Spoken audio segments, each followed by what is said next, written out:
کہ بھائی انہوں نے ہمیں اس طرح کے کوئی آثار نظر نہیں آئے، یعنی ملٹری ٹرائل عمران خان کا نہیں ہو رہا۔ اور اب اس کے اندر یہ جیسے بات ہوئی ہے، مطیع اللہ جان کا یہ کہنا ہے کہ شاید عمران خان کو ڈرایا جا رہا ہو کہ بھائی آپ کا ملٹری کورٹ میں ٹرائل ہو تاکہ اچھے طریقے سے کوئی بارگیننگ ہو، عمران خان کوئی راستہ دے۔ تو راستہ تو وہ ویسے ہی مذاکرات کے ذریعے دے رہے ہیں، لیکن مذاکرات کے جو شرائط سمجھی جاتی ہیں کہ عمران خان کو چھوڑ دیا جائے، وہ بولے بھی نہیں، وہ جلسے جلوس بھی نہ کرے، تو اس طرح کی باتیں شاید عمران خان ماننے کے لیے تیار نہیں ہے۔ عمران خان کا یہ ملٹری ٹرائل کریں یا جو بھی کریں، اور فیصل واوڈا کا یہ کہنا کہ میں تو یعنی عمر قید ہو جائے آپ دعا کریں لیکن پھانسی نہ ہو، یعنی یہ اتنی بھی اندھیر نگری نہیں ہے۔ یہ عوام جو ہے یہ وہ دور نہیں ہے، یعنی آپ کو لگتا ہوگا فیصل واوڈاؤں کو 5-7 لوگ یعنی کہ شاید یہ گیدڑ بھبکیاں، یہ ڈرانا، بھائی وہ کروڑوں عوام کا نمائندہ ہے۔ عمران خان کے خلاف اس طرح کا اقدام کرنا وہ پاکستان کی ان کروڑوں عوام کے ساتھ ایک ان پر یلغار کرنے کے مترادف ہے۔ تو پھر پہلے ہی جو حالات ہے یہ اتنا خالہ جی کا باڑا نہیں ہے کہ چند فیصل واوڈا اور 2-4 کڑچھے چمچے وہ دھمکائیں اور پوری قوم کو یعنی پھانسی ہو جائے گی بھائی۔ اچھا، پھر فیاض حمید جو ہے سیاست میں مداخلت پر اگر اس پر کیس چلتا ہے اور اس کو سزا ہوتی ہے جو یہ پاکستان کے لیے اچھی خبر ہے، یعنی کیا اس کے بعد فیاض حمید کے بعد تو اس سے بھی بڑا یعنی ڈبل ٹرپل بلکہ 100% زیادہ اقدامات جو ہے وہ شاید جب دیکھیں گے تو وہ نظر آئے گا، چونکہ پورا الیکشن جس طرح ڈاکہ ڈالا گیا 2024 کا، اس کی تو ماضی میں مثال ہی نہیں ہے۔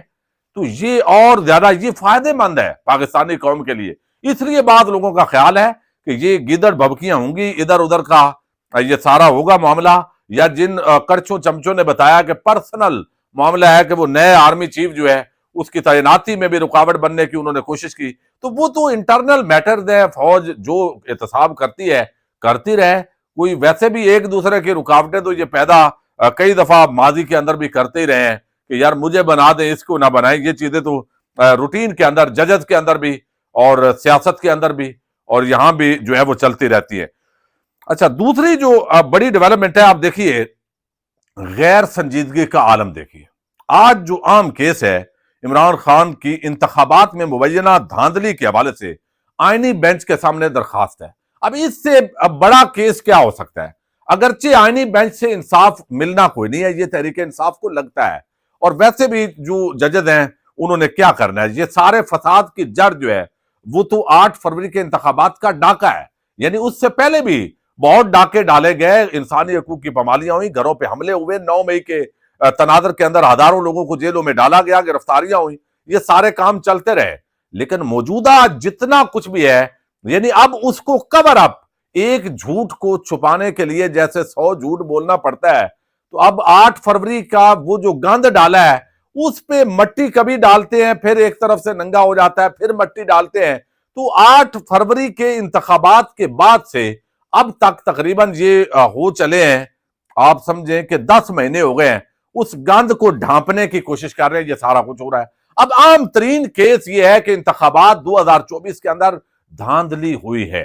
اتنے سنجیدہ کیس کے اندر بھی آج حامد خان جو سپریم کورٹ آف پاکستان کے اندر بیٹھا ہوا تھا اور اس کی ٹیم نے یعنی جب این کیس فکس ہوا ہے، لگا ہے، آواز آئی ہے، تو اس وقت وہ موجود ہی نہیں تھے، اور پھر وہ کہتے ہیں مجھے تو پتہ ہی نہیں ہے۔ یعنی آپ اس طرح کی غیر سنجیدگی کا عالم آپ دیکھیے۔ عمران خان کی یہ عام ترین درخواست ہے سپریم کورٹ کے اندر کہ عمران خان کی وہ بشارت راجہ صاحب نے اور باقیوں نے جس طرح بتا رہے ہیں کہ آئینی بینچ کے سامنے یہ درخواست سماعت کے لیے مقرر تھی۔ کیس کال ہونے سے قبل عمران خان کے وکیل حامد خان کمرہ عدالت میں موجود تھے۔ کیس کال ہوا، حامد خان کمرہ عدالت سے باہر نکل گئے، ججز پوچھتے رہ گئے کہ حامد خان کہاں گئے؟ ابھی تو ادھر ہی تھے۔ حامد خان کا کلرک بھاگا اور انہیں واپس کمرہ عدالت میں لایا۔ حامد خان آج کی سماعت کے متعلق ہی لا علم لکھ رہے۔ انہوں نے عدالت کو بتایا کہ ہماری سماعت تو 12 دسمبر کو ہے، آج کی سماعت کے متعلق مجھے نوٹس نہیں ملا۔ عدالت سے انہوں نے استدعا کی کہ کیس ملتوی کر دیا جائے۔ عدالت نے استدعا منظور کرتے ہوئے کیس موسم سرما کی تعطیلات کے بعد تک ملتوی کر دیا ہے۔ اندازہ کر لیں، عام ترین کیس عدالت پوچھ رہی ہے اور حامد خان صاحب کو پتہ ہی کوئی نہیں ہے۔ یہ اب حالات ہیں۔ تو بہت سارے ایسے وکلاء جو بڑے سینئر ہیں نعیم حیدر پنجوتھا یا انتظار پنجوتھا اور باقی جو ہے وہ چلے سپریم کورٹ میں تو وہ وکالت نہیں کرتے، ہائی کورٹ کے اندر اور سیشن کورٹ میں اس طرح کے لوگ زیادہ کرتے ہیں، لیکن سلمان صفدر ہوں، سلمان اکرم راجہ ہوں، اس طرح کے جتنے بھی ججز ہیں یعنی وکلاء ہیں، اب بہت ساروں کو اپنی ضمانتوں کی پڑی ہوئی ہے، تو کم از کم حامد خان کو یہ مسئلہ نہیں ہے، لیکن اس کے باوجود پتہ ہی کوئی نہیں ہے، اتنی غیر سنجیدگی اور اس وقت جو ہے یہ بھی وکلاء کی کوارڈینیشن کے اندر بھی بڑی کمی آ رہی ہے۔ بہرحال اس پر اب کیا کہا جا سکتا ہے، لیکن دوسری طرف اب اسٹیبلشمنٹ جو ہے اس پر دباؤ بھی بڑھ رہا ہے، یعنی حکومت تو چلے ہے ہی چابی والے کھلونے، جب چاہیں گے ان کو دھکا دیں گے اور یہ دھڑام گرے گی، اتنی کمزور بنیادیں ہیں، یعنی بنیاد بھی کوئی نہیں ہے، یہ تو تنکوں کے سہارے پہ کھڑی ایک حکومت ہے، جو حکومت کرنے والوں کو بھی پتا ہے کہ یہ ادھار کا ہے، یہ ڈاکے کا مینڈیٹ ہے، لیکن اسٹیبلشمنٹ جو ہے اس پہ یہ معاملات بڑھ رہے ہیں۔ دیکھیے جو ایک تو جو امریکہ کے اندر تحریک انصاف نے پریس کانفرنس کی ہے اور بہت سارے عام جو ثبوت انہوں نے وہ سامنے رکھے ہیں اور پوری ڈیٹیلز وہ جو لائے ہیں وہ بڑی حیران کن ہے، یہ نارمل معاملہ نہیں ہے،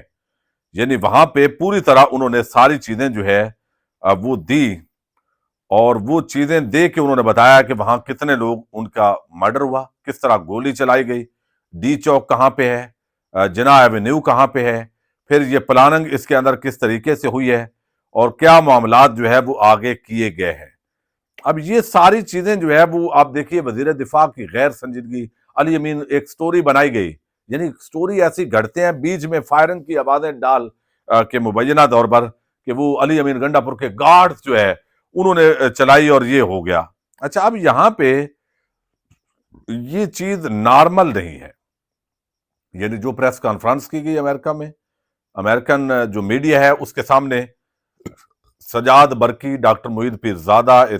بیرسٹر احتشام تھے غالباً، اور تحریک انصاف کے جو لیڈرز ہیں، پھر صحافیوں کی stories, B B C, Al Jazeera اور دیگر سٹوریز وہ جمع کر کے ایک بھرپور طریقے سے یہ چیز جو ہے وہ لائے ہے، لیکن اس کے ساتھ جو بہت بڑی معاملہ ہے ویسے اس کے اندر جو ہے وہ یہ چیز بڑی عام ہے کہ اس کے اندر پاک فوج پر بہت بڑا ایک الزام لگا ہے آرمی چیف پر، یعنی یہ امریکی جریدہ ہے جس نے یہ باقاعدہ دو صحافی ہیں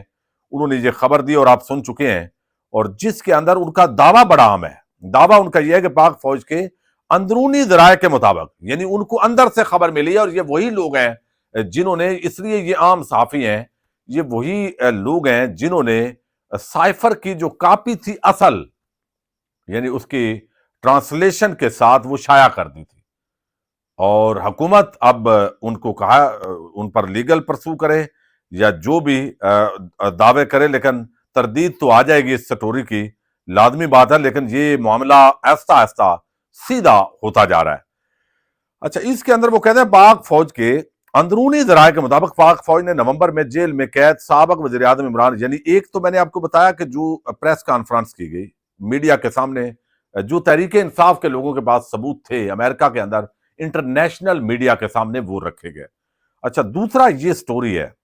جس کے اندر عالمی جریدے کو یہ سٹوری جو ہے وہ رکھی گئی کہ عمران خان کے حامیوں کے خلاف مہلک کریک ڈاؤن کرنے کا منصوبہ بنایا تھا، یعنی یہ بڑی ہی خطرناک سٹیٹمنٹ ہے۔ اب اس پر کیا آئی ایس پی آر کا جواب آتا ہے اور اس میں کتنا وزن ہوتا ہے یہ بھی دیکھنا پڑے گا، لیکن جو دعویٰ کیا گیا کہ پاک فوج کے اندرونی ذرائع کے مطابق پاک فوج نے نومبر میں جیل میں قید سابق وزیر اعظم عمران خان کے حامیوں کے خلاف مہلک کریک ڈاؤن کا منصوبہ بنایا تھا۔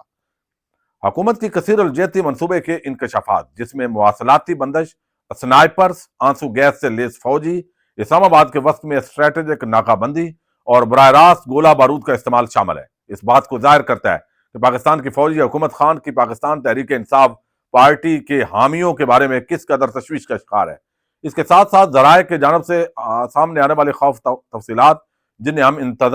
انتقامی کارروائی کے امکان کی وجہ سے نام نہ ظاہر کرنے کی اطلاع دے رہے ہیں، اور حکومت کی جانب سے اپنے آپریشن کی تفصیلات سے بار بار انکار سے ظاہر ہوتا ہے کہ وہ اختلاف رائے کو کچلنے اور پی ٹی آئی کی حامی تحریک کی کمر توڑنے کی اپنی صلاحیت پر یقین رکھتی ہے۔ منصوبہ بندی کے بارے میں معلومات رکھنے والے ایک دوسرے ذریعے نے آزادانہ طور پر فوج کے ذرائع کے خاکے کی تصدیق کی ہے۔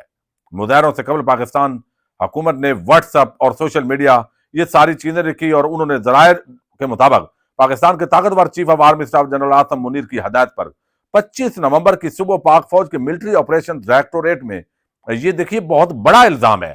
یہ بہت بڑا الزام ہے، اب دیکھنا ہے جواب کیا ہے آرمی چیف پر۔ وہ کہتے ہیں کہ طاقتور army chief general Asim Munir کی ہدایت پر 25 نومبر کی صبح پاک فوج کے ملٹری آپریشن ڈائریکٹوریٹ میں آپریشن کی منصوبہ بندی کی گئی۔ منصوبے کے تحت ڈی چوک کے سامنے مرکزی سڑک جناح ایونیو کا محاصرہ کیا جائے گا اور شپنگ کنٹینرز کے ڈھیر لگائے جائیں گے۔ جو آگے پورا وہ جو واقعات ہیں وہ انہوں نے لائے ہیں، کچھ صحافیوں کی سٹوریز لائے ہیں، الجزیرہ، بی بی سی اور باقی انٹرنیشنل، وائس آف امریکہ بھی غالباً وہ ساری چیزیں لائے ہیں۔ تو یہ انٹرنیشنلی اب براہ راست پاکستان کے جو فوجی جرنیل اور آرمی چیف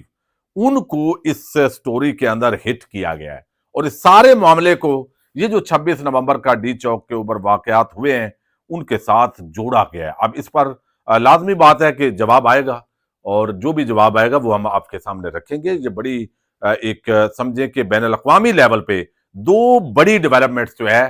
وہ حیران کن ہوئی ہیں، جس کے بعد اب دیکھتے ہیں آگے پاکستان کے اندر مزید کیا معاملات ہوتے ہیں۔ پاکستان زندہ باد۔